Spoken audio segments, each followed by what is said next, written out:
Welcome to the University Network TV, where we scan the globe to give students, their families, and educators the very best tips for student success. I'm your host today, Dr. Crystal Rose, and on today's show, we're talking about the new normal in college admissions and ways students may distinguish themselves. For students looking for more selective colleges in this test-optional environment, this means you're going to want to find ways to distinguish yourself when applying to colleges.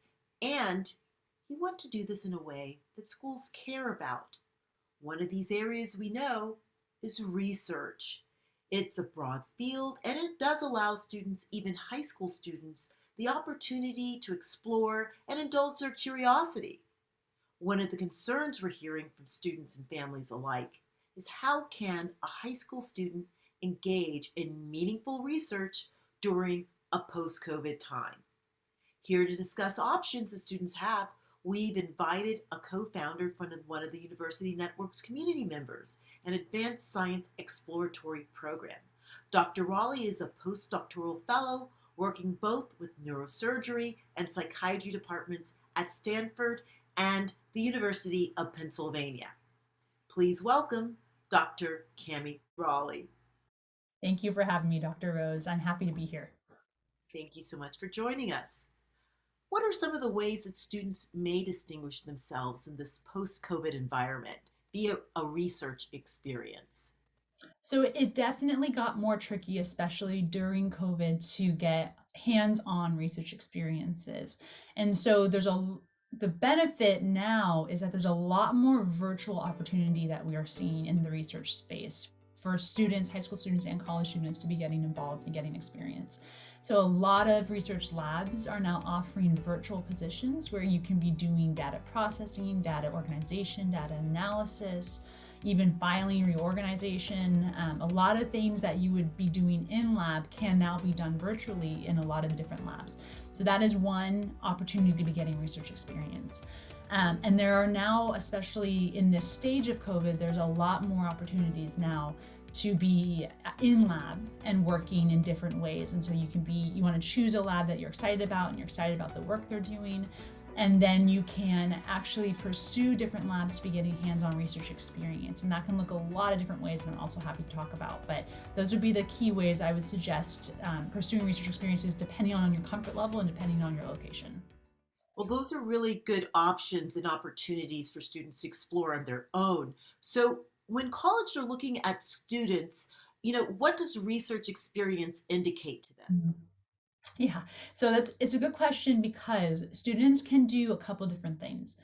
One of the ways they can get research experience is through programs. So there's summer programs, sometimes even programs during the academic year, where you can be learning about research, learning about science, getting tours, shadowing. There's different facilitated opportunities in that way that you can be getting experience as a student.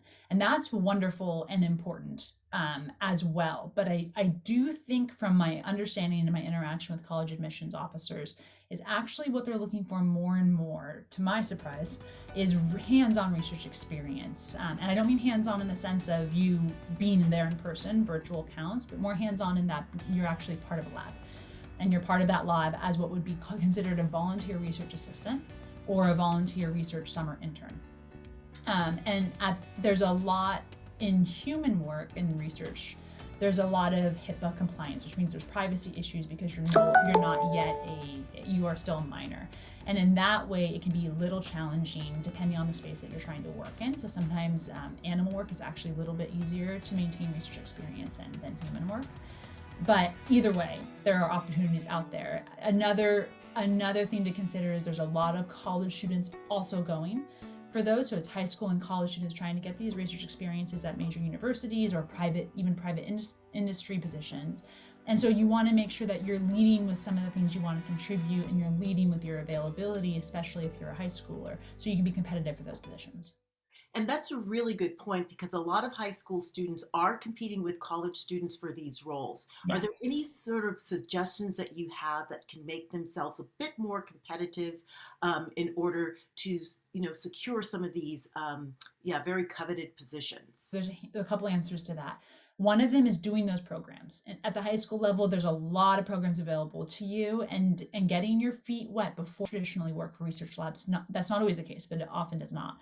And so what I found the bigger success is when high school students can offer 3 consecutive months of their summer to be fully available and fully invested in a research lab.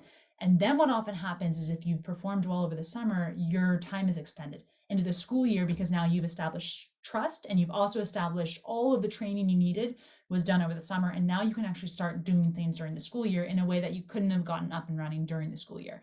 So one of my suggestions would be start applying in April, right? So as early as you can get, and of course now you still can, but as early as you can start looking at research labs and contacting the PIs, which means the principal investigators of those labs that are running the labs and making the decisions, the better off you can be because you want to utilize those summer months. And I often get, what if we're gone on vacation for a couple of weeks? That's not a concern. You still want to reach out and we can generally accommodate your schedule. And then another thing is making sure that you are networking. So as a high schooler, in some ways, you want to be establishing yourself above and beyond college students, or at least trying to distinguish yourself. And honestly, sometimes that's best done through networking. If you have a friend whose parent is an academic or has connected from multiple degrees of separation from someone who's a PI at the university you're looking at, or any connection you can think of, is one that you should consider using to get your foot in the door. And a lot of the time, even if the lab is not doing exactly what you think you're interested in yet, it's worth getting your foot in the door with a really nice, well-established, positive research experience. And then you can move on to other labs, especially once you have that. These are really excellent suggestions for students. They're very tangible, hands-on ways, and it's starting early, it's Yeah. planning, and it's also really using the opportunities that are presented to you. Right? It sometimes you might have something in mind, but it may or may not be what's available to you. So there's a Yes. little bit of flexibility that students will need to have in order to make that experience work. And it's okay if it's not perfect when you start out. That's what I'm hearing you're saying. It's a really good way to summarize what I was trying to say. Yes. I You may love, have to be flexible.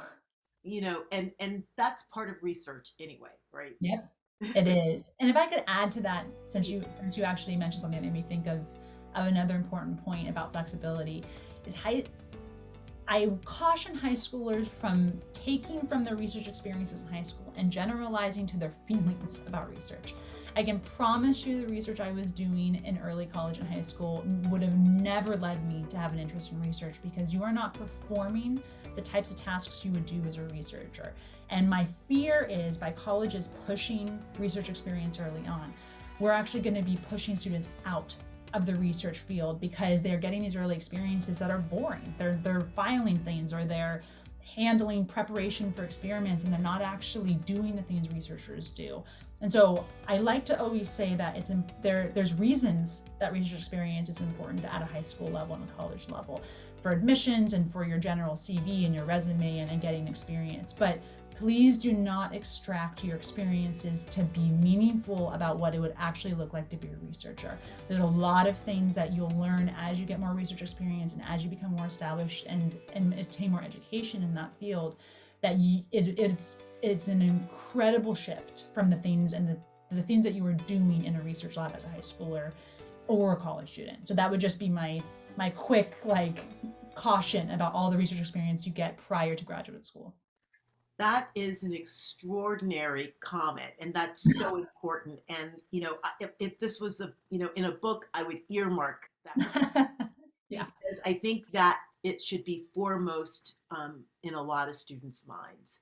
Yeah. That whatever type of experience that you're having, it's just the beginning. So be Yes. patient, be flexible, wait and see. Well, these are excellent opportunities, excellent suggestions. Thank you so much for sharing, Dr. Raleigh. Thank you for having me. Until next time, thank you very much for joining us today on TUN TV.